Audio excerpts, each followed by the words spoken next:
Dando continuidade, respeitando as inscrições, vamos ouvir agora a palavra da professora Amanda Gugel.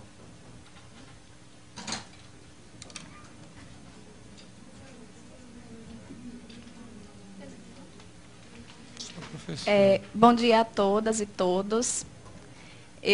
Durante cada fala aqui, eu pensava em como organizar a minha fala, né?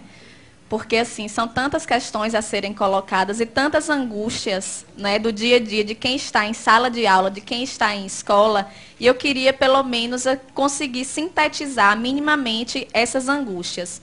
Mas também, como as pessoas apresentam muitos números, e como sempre colocam, os números são irrefutáveis, eu gostaria também de apresentar um número para iniciar a minha fala, que é um número composto por 3 algarismos apenas, bem diferente dos outros números que são apresentados aqui com tantos algarismos, que é o número do meu salário, né?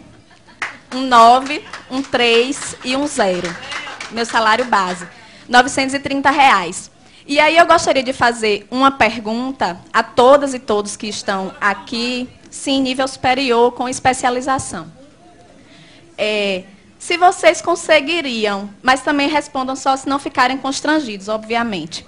Se vocês conseguiriam sobreviver ou manter o padrão de vida que vocês mantêm com este salário? Não conseguiriam. Certamente, esse salário ele não é suficiente para pagar nem a indumentária, né, que os senhores e as senhoras utilizam para poder frequentar esta casa aqui. Não é? Então, assim, a minha fala não poderia partir de um ponto diferente desse, porque só quem está em sala de aula, só quem está pegando 3 ônibus por dia para poder chegar ao seu local de trabalho, um ônibus precário, inclusive, é que pode falar com propriedade sobre isso. Fora isso, qualquer colocação que seja feita aqui, qualquer consideração que seja feita aqui, é apenas para mascarar uma verdade, que é uma verdade visível a todo mundo, que é o fato de que, em nenhum governo, em nenhum momento que nós tivemos no nosso estado, na nossa cidade, no nosso país, a educação foi uma prioridade. Em nenhum momento. Certo? Então, assim, me preocupa muitíssimo a fala da maioria aqui, inclusive da secretária Betânia Ramalho, com todo respeito, que não vamos falar da situação precária, porque isso todo mundo já sabe. Como assim não vamos falar da situação precária? Gente, nós estamos banalizando isso daí.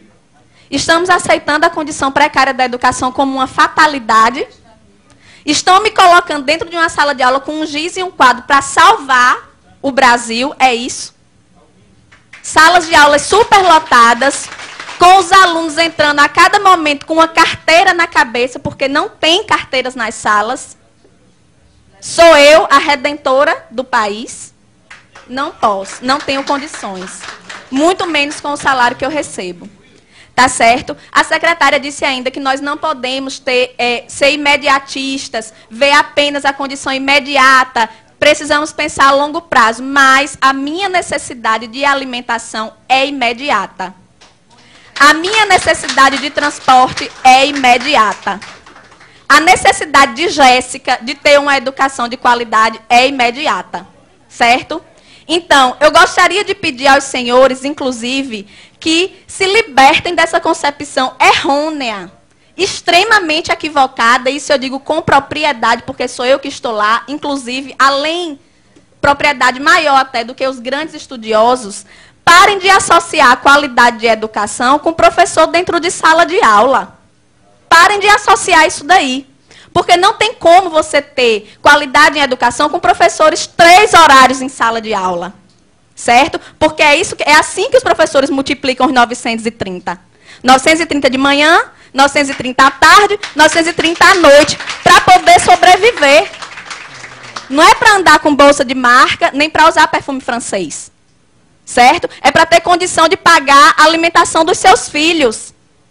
É para ter condição de pagar uma prestação de um carro, que muitas vezes eles compram, para poder se locomover mais rapidamente entre uma escola e outra, e que eles precisam escolher o dia em que vão andar de carro, porque não tem condição de comprar o combustível. Tá certo? Então, a realidade nossa, o cenário da educação no Rio Grande do Norte hoje é esse. E eu não me sinto constrangida em apresentar o meu contra-cheque, nem a aluno, nem a professor, nem a nenhum dos senhores aqui, porque eu penso que o constrangimento deve vir de vocês. Sinto muito, eu lamento, mas deveriam todos estar constrangidos, entende? Então, assim, entra governo e sai governo, e eu peço desculpa mais uma vez, Betânia, mas não tem novidade na sua fala. Sempre o que se solicita da gente é paciência. É tolerância. E eu tenho colegas que estão aguardando pacientemente há 15 anos, há 20 anos, por uma promoção horizontal. Professores que morrem e não recebem uma promoção.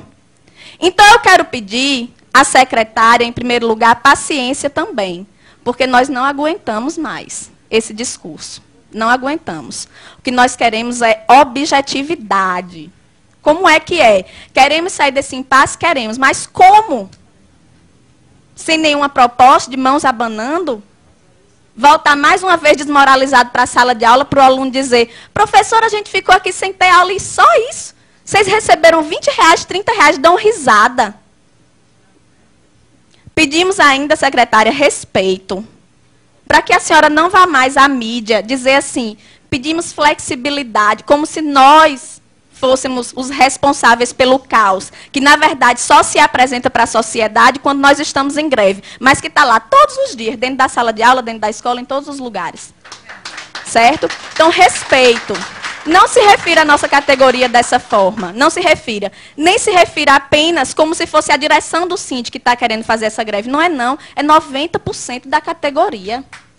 90% da categoria no estado inteiro, nos interiores, aqui na capital. Certo? Pedimos aos deputados apoio. Estejam mais presentes, participem ali, vão à nossa assembleia, procurem ouvir esses trabalhadores, procurem saber a realidade. Certo? Pedir à promotoria que esteja com a fiscalização efetiva ao Ministério Público. Que não seja para dizer, professor não pode comer desse cuscuz, não, porque é um cuscuz alegado que a gente come, o cuscuz da merenda.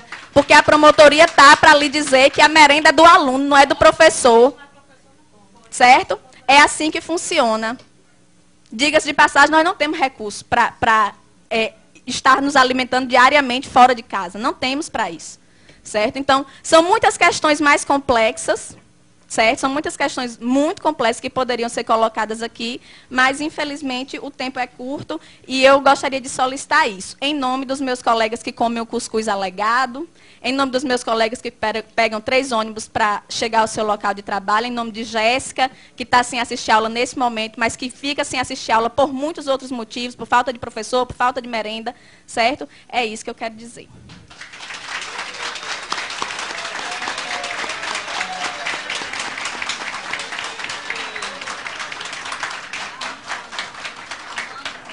Parabéns à professora Amanda Gurgel.